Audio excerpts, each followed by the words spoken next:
we are facing much greater surface warming, much greater. And that means far, far worse heat waves. That is our future. That is the legacy which we're leaving to today's young children.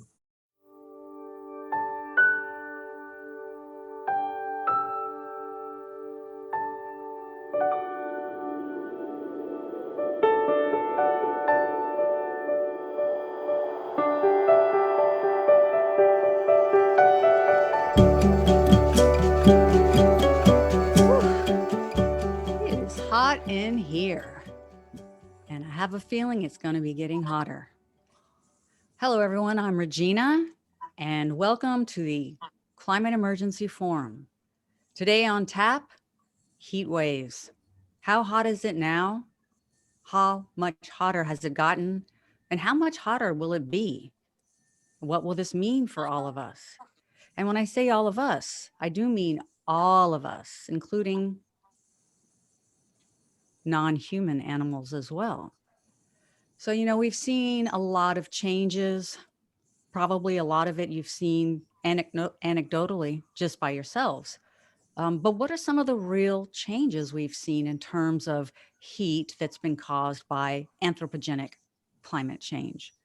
Well, a couple of years ago, there were many people who were astounded, terrified, and really deeply saddened by visuals of these beautiful, beautiful animals, endangered flying foxes who had been newly born and were actually nursing on their mothers. And what was so horrifying to see was that it was so hot that year that the mothers had literally baked to death, and the babies were crying, trying to nurse on the bodies of their dead mothers. This is the reality. This is the absolute reality of global climate change, of heat waves. We are seeing mass death on a large scale.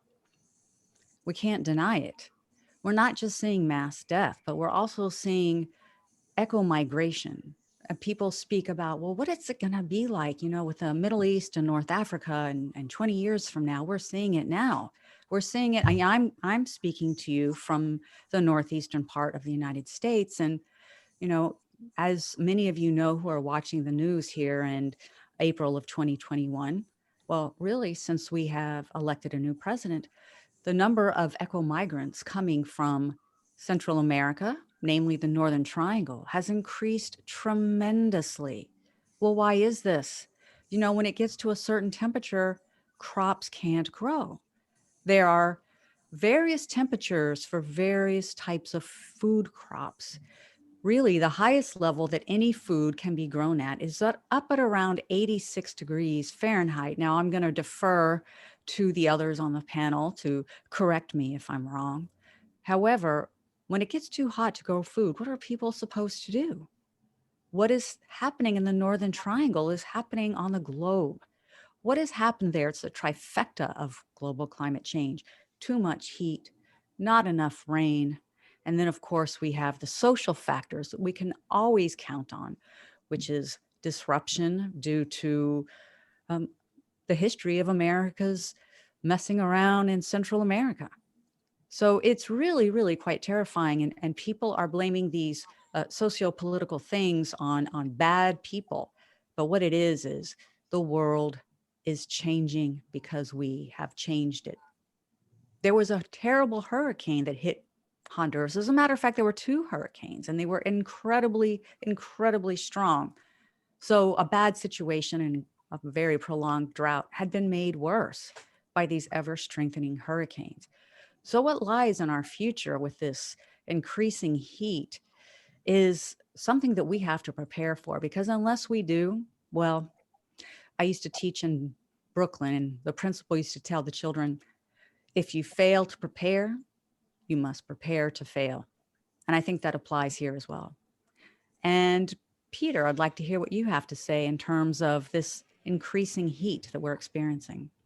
Thanks, Regina, and thanks for pointing out, which is too seldom realized, that extreme heat and temperature itself is already affecting our food security, our world food security. Crops, as you say, there's an absolute limit of maximum temperature increase. It's around, the scientists say it's around 30 degrees C. It's actually a bit lower than that. And what happens is that crops literally collapse as the temperature of the growing season in more fortunate regions increases and more crops are being produced.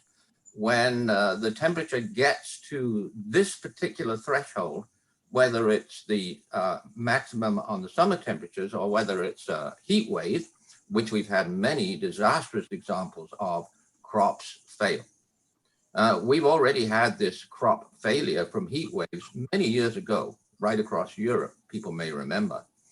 So to the basic science, you know, nothing has been more obvious, more clear than as we increase the global surface temperature increase by continuing with our heating emissions, mainly, of course, fossil fuel emissions, nothing is more obvious that that will increase heat waves. And the last assessment by the IPCC said that continuing global warming will increase the duration, the frequency, and the severity of heat waves. And of course, we're seeing that happen already. It's not just heat waves on land, actually. We have marine heat waves as well. And they are horribly damaging, particularly to the coral reefs. And that's why the Great Barrier Reef has been let off a little bit this year, but it's pretty well over for the Great Barrier Reef and the warm water tropical reefs because they're getting hit with much more frequent marine heat waves, much more frequent, like every couple of years, in fact, over a recent period. So heat waves are accelerating. And the research on that goes back several years now. And I try and avoid projections as much as possible, but future projections by the models. But of course, it's so obvious that in the case of heat waves, more emissions is going to increase the rate of acceleration. And that's what the papers say. And when you look at these graphs of heat waves already accelerating and then continuing to accelerate higher and higher and higher, it's really terrifying. Yeah, people, I guess, can resort to air conditioning, but not everybody. It's not everybody that has access to air conditioning. So a recent paper that got some good publicity showed that the tropical regions, because they're hotter already, are going to become unlivable in the course of a few decades. We're looking at unlivable regions because of heat on the continents and in the cities, remember, because when we have heat waves on a continent, the cities get even hotter, and that's called the urban heat effect. And it can be very, very high. It can kick up by several more degrees C, and already extremely high heat from our increased heat waves. So what do we have to do? Well, to avoid being fried, being baked, what do we have to do? Well, that's also so obvious. But there's some confusion out there about what we're supposed to do. There's some confusion on net zero. What we have to do is we have to stop emitting. We have to stop burning fossil fuels.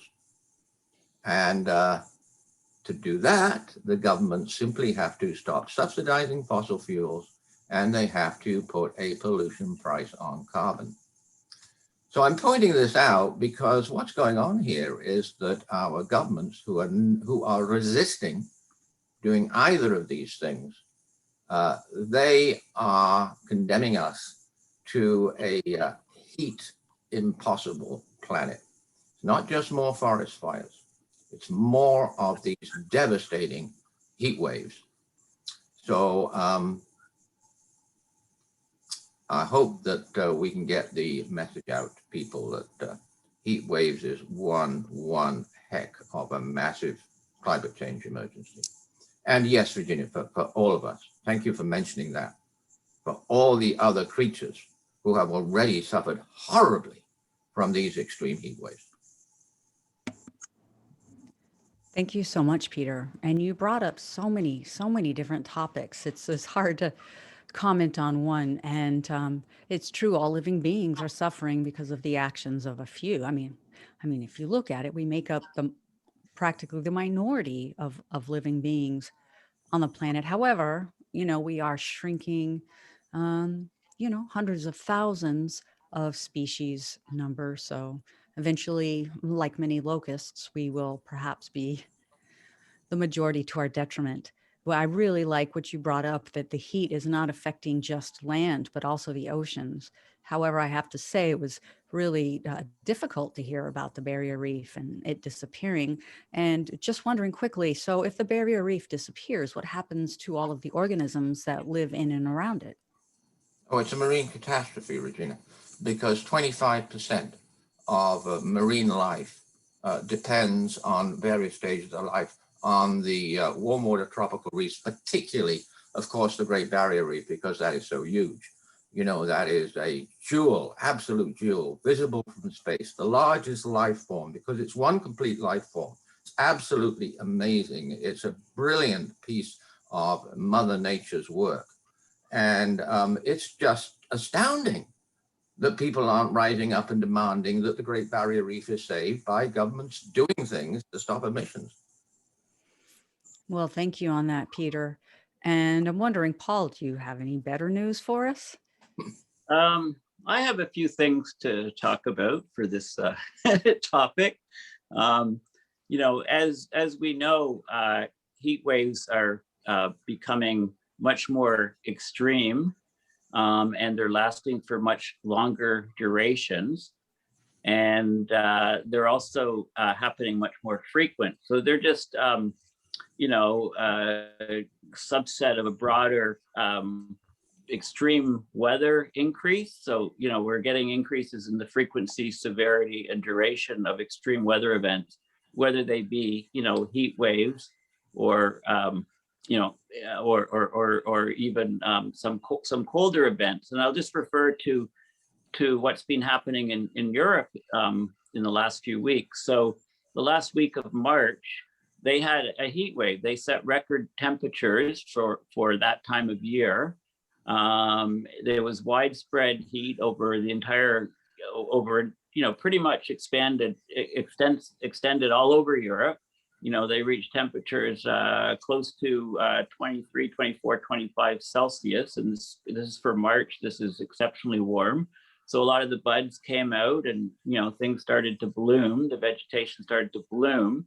And then in the first week of April, there was a weather whiplashing. And this is just because the jet streams moved Europe from being under a powerful ridge connected to lower latitudes, which gave the heat wave, and that shifted over. So now Europe is in a trough when they had cold Arctic air, and they set record cold temperatures for the first week of April. So we're talking about a swing from a week of very, very warm temperatures, well over 20 degrees Celsius, to a swing the very next week of temperatures well under minus 20 degrees Celsius. And of course, that killed off all of the buds. And, whether they form properly when it gets warm again is a question to be seen. So we're getting this weather whiplashing where we get swings from extremely warm temperatures to extremely cold, back to extremely warm, or from extremely wet,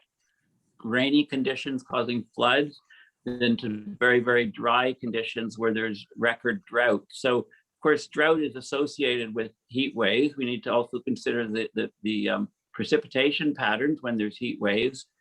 And, that's associated, of course, with, we have to grow food. So this is affecting our crop production around the world.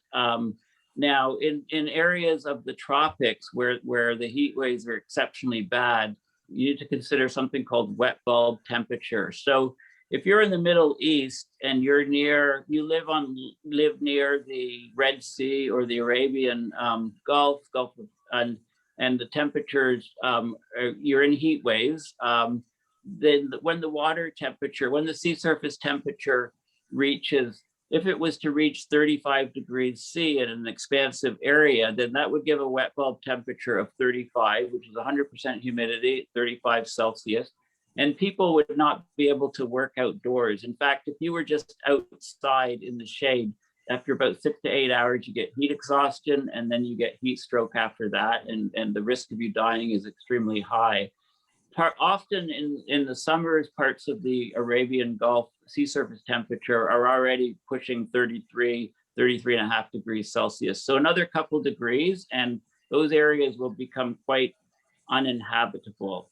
And Peter mentioned the marine heat waves. When we have marine heat waves, one of the big factors as you increase temperature is if you sea surface temperatures above 26 and a half degrees, and you get far more energy buildup for large tropical storms, whether they be hurricanes or cyclones or typhoons, depending on, being called different things depending on where you are on the planet. Also, the much warmer ocean water is not able to hold that much oxygen. So this is leading to huge problems of deoxygenation of the ocean. So you have to look at the overall system and how the pieces affect each other. And we're getting cascading failures of our life support system on the planet. Wow, cascading failures. I guess, and what you're speaking to, and when you say that, is these feedbacks that, nothing happens in isolation. When this happens, and when this happens, this happens. And that's what we're talking about. And Peter had spoken to the increased heat, and now you're speaking to that as well as the wet bulb temperature. And I grew up in Texas, and of course, the saying that they have, it's not so much the heat, it's it's the humidity. And, of course, we all know that when we're in a steam bath, it's much hotter than it really is. And then speaking of Texas, I'm reminded of the most recent cold, I don't know what you call it, cold wave, where people literally froze to death. It was so cold. And why did they freeze to death? They had no electricity because there's many factors behind that, but because the power lines were down. And so people literally froze to death. These extreme temperatures, thank you for reminding us, it's not just the heat, but it's also the cold, and this also brings to mind, Peter, you had mentioned, we can use the air conditioning, but it's true, not everyone has it. And that reminds me of 2003 in Europe, the great heat wave that we all may remember, where over 70,000 people died in the summer because of the heat. So these have profound real world consequences and things that we're going to have to continue to contend with. So Peter, your thoughts on this? Yeah, heat alone and the now unavoidable heat, even if we can force governments to act, even if we can do that, even if the world rises up and compels governments to get real and act, we are facing much greater surface warming, much greater. And that means far worse heat waves. That is our future. That is the legacy which we're leaving to today's young children and, young people as well, because we're only looking at a decade or two away when we are going to be hit severely and everywhere. Of course, the Arctic is gone crazy with Arctic heat waves.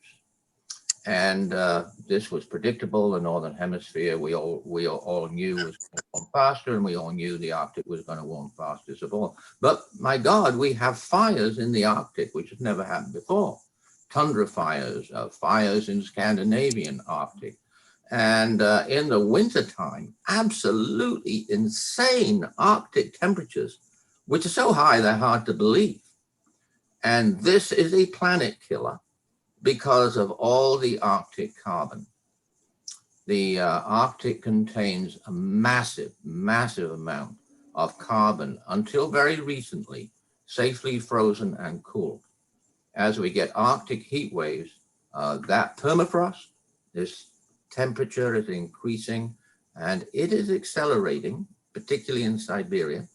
And we're getting more and more greenhouse gas emissions emitted from warming permafrost. Paul is probably more on the ball on those crazy temperatures than I am, so he might want to comment on that. Thank you so much, Peter, for mentioning the Arctic, the canary in the coal mine, so to speak.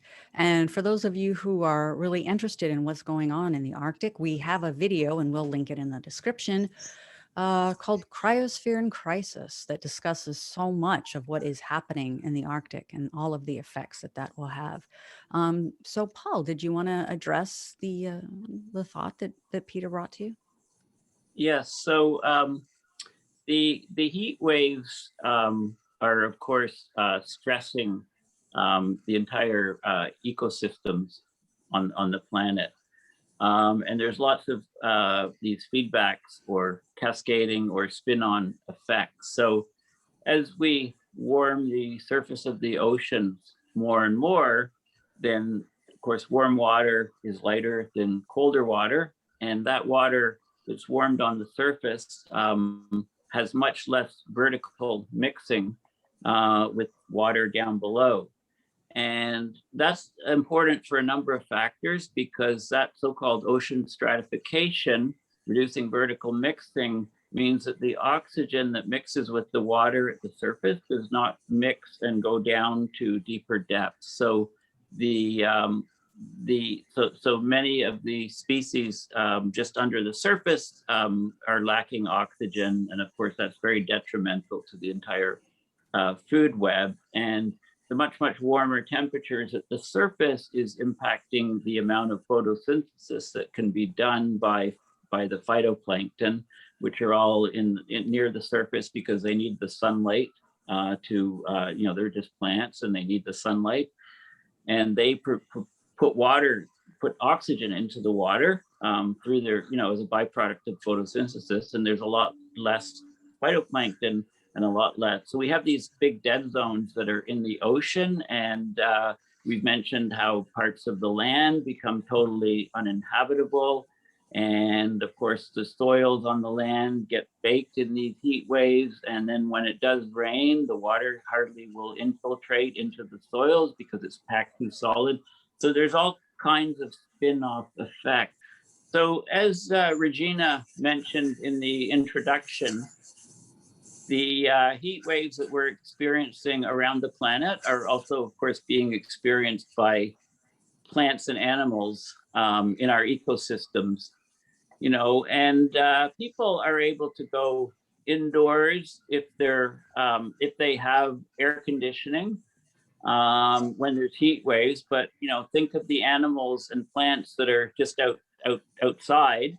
They're not able to do such a thing. So plants and animals evolved in certain conditions of temperature range and precipitation range, and these are their niches where they thrive. And of course, as their regions become hotter and hotter, it's no longer favorable for many species. So there's lots of migration going on of plants and animals to higher latitudes to try to find cooler environments that they can be comfortable in. This is also happening with fish species. We're seeing lots of warm water fish species that are being found at more northerly regions. One notable thing is the amount of great white sharks that are now being seen off the Canadian Maritimes and northern parts of the US, because the water is just too warm. Human migration, of course, is happening more and more often. The best example of a heat wave displacing millions of people is in Syria, when there was a massive heat wave, a 1 in 2,000 year event back in 2009, 2010, and 1.5 million Syrian farmers couldn't grow any food, so they migrated to the cities, and then the country pretty much broke into civil war from that time period. So we're passing temperature limits where people just can't exist outside without some sort of spacesuit. I mean, are we going to have to wear spacesuits where we get our temperature regulated in order to survive on our own planet? I would hope not, but there's certain certain regions in the tropics, most notably, where people just won't be able to exist outside.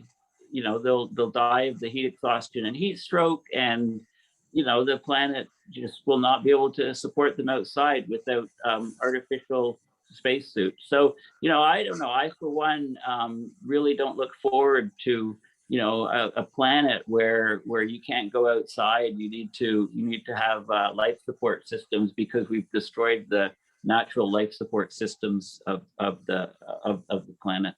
Paul, you brought to mind an idea of a possible future show, which would be conspiracy theories come true.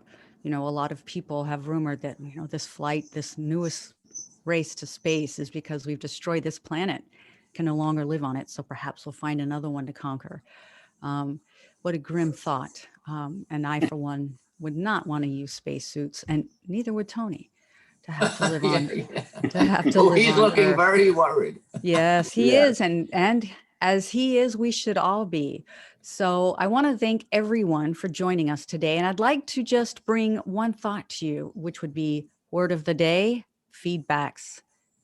So in terms of important climate words, we must always understand this one, which is when this happens, this happens. When there's greater heat, there's greater humidity. When there's greater humidity, there's greater heat. There's a difficult time growing food, migration. Nothing ever happens in isolation. So yes, thank you so much for joining us today on this very important topic.